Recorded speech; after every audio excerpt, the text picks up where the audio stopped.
नमस्कार, मी Ranjana. Home cook Ranjana channel वरती आपल्या सर्वांचं पुन्हा एकदा मनापासून स्वागत आहे. आजची रेसिपी मी करणार आहे मिरची वड्याची. खूप सोपी पद्धत इथे दाखवणार आहे. चला तर मग रेसिपीला सुरुवात करूया. स्वच्छ मी धुवून मिरची घेतलेली आहे. तर मिरचीला फक्त मध्ये इथून असं आपल्याला एक एवढीच चीर पाडायची आहे. अर्ध्यापेक्षाही कमी. पुढच्या टोकावरती फक्त थोडीशी चीर पाडायची आहे.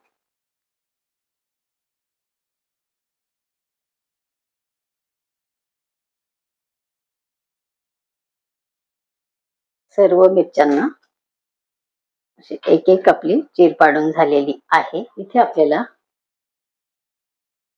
अर्धा टीस्पून मी मीठ घेतलेला आहे. म्हणजे खूप जास्त नाही, पण मिरचीचा अंदाज बघून तुम्हाला इथे मीठ घ्यायचं आहे. मिठाला फक्त म्हणजे आपल्या मिरचीला आपण जेव्हा खाऊ तर त्यावेळेला छान चव लागली पाहिजे, कारण आपण ही मिरची भाजणार नाही आहोत.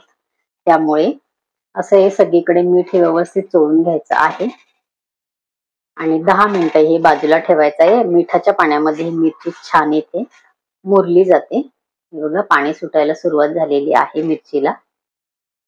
एक 10 मिनिटं आपल्याला बाजूला ठेवायचे. एक बाउल मी घेतलेला आहे आणि मला घ्यायचं आहे इथे पीठ. तर हे चण्याच्या डाळीचं पीठ नाहीये, हे काबुली चण्यांचं पीठ आहे.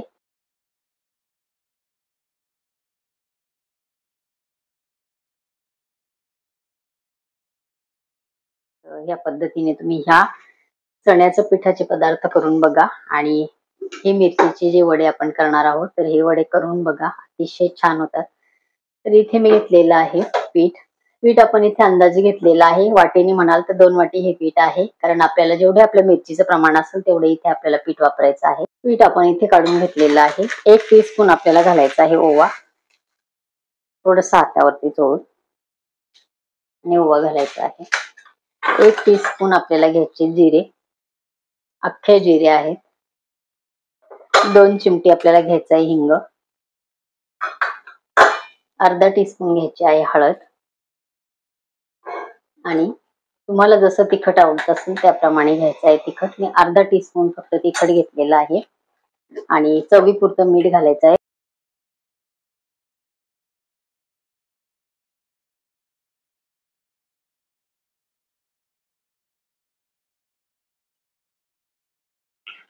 एकदम आपल्याला पातळ किंवा खूप जास्त घट्ट हे पीठ भिजवायचं नाही.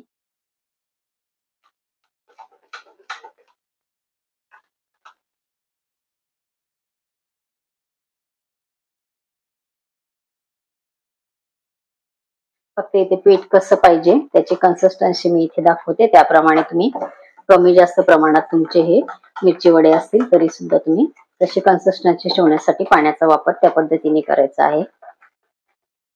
या पद्धतीने आपल्याला हे पीठ ठेवायचं आहे. यापेक्षा घट्ट पण नाही आणि यापेक्षा पातळ पण नाही. हे बघा, एकदम पण पडत नाहीये, अलगत अलगत. या पद्धतीने आपल्याला हे पीठ करून घ्यायचं आहे. 5 मिनिटं आपल्याला हे पीठ बाजूला ठेवायचं आहे. अजून हे छान, याच्यापेक्षा अजून थोडंसं घट्ट आहे, थोड्या वेळाने होणार आहे. तरी सुद्धा आपल्याला तसंच ते पीठ पाहिजे, म्हणून मी परत दाखवते की यापेक्षा जास्त पातळ आपल्याला पीठ नको आहे. एका कढईमध्ये मी घालते तेल. तेल आपल्याला व्यवस्थित गरम करून घ्यायचंय. तेल गरम होते. आपल्या पिठालाही 5 मिनिटं झालेली. परत आपल्याला एकदा छान हे पीठ असं फेटून घ्यायचंय. हे पीठ आपल्याला एक ग्लास मी घेतलेला आहे, ग्लासामध्ये आपल्याला टाकायचं आहे. ग्लासामध्ये हे बॅटर टाकलेलं आहे. मिरचीला मस्त आपल्या इथे हे बघा मिठाचं पाणी सुटलेलं आहे. आतपर्यंत छान हे पाणी जातं. हाताने सगळ्या बाजूने व्यवस्थित मिक्स करायचंय. परत ते अलगद मिरची आपल्याला या ग्लासामध्ये डुबवायची आहे. बुडवलेली आपली मिरची अलगद आपल्याला तेलामध्ये सोडायची आहे.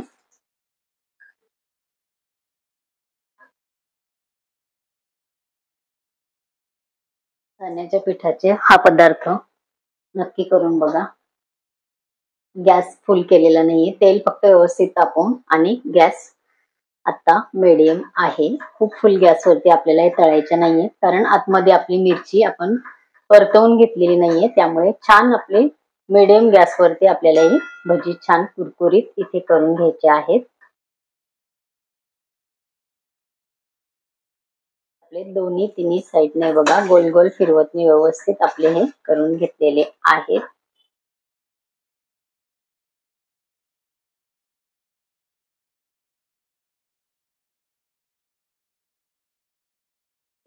आणि ग्लासामध्ये आपण जे बॅटर घेतो तर या बॅटरमुळे व्यवस्थित अलगद आपल्याला हे बघा सर्व बाजूनी छान हे पीठ लागतं आणि अलगद आपल्याला वडा या कढईमध्ये सोडता येतो. म्हणून ह्या ग्लास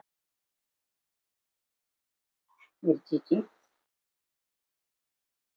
आणि चवीला म्हणाल तर अप्रतिम वडा मी तुम्हाला तोडून दाखवते.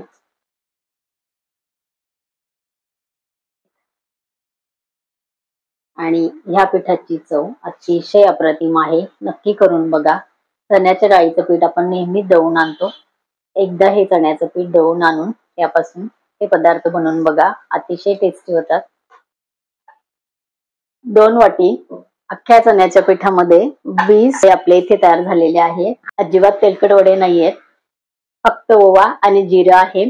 चवीपुरतं मीठ आहे आणि मिरची आणि आपल्या चण्याचं पीठ आहे. खरंच ह्या पद्धतीने एकदा नक्की करून बघा. ही रेसिपी तुम्हाला जरूर आवडेल. आजची रेसिपी कशी वाटली कमेंट करा आणि रेसिपी आवडली असेल तर इतरांना शेअर करा. परत भेटूया असंच एका छानशा रेसिपी बरोबर. तोपर्यंत बाय बाय.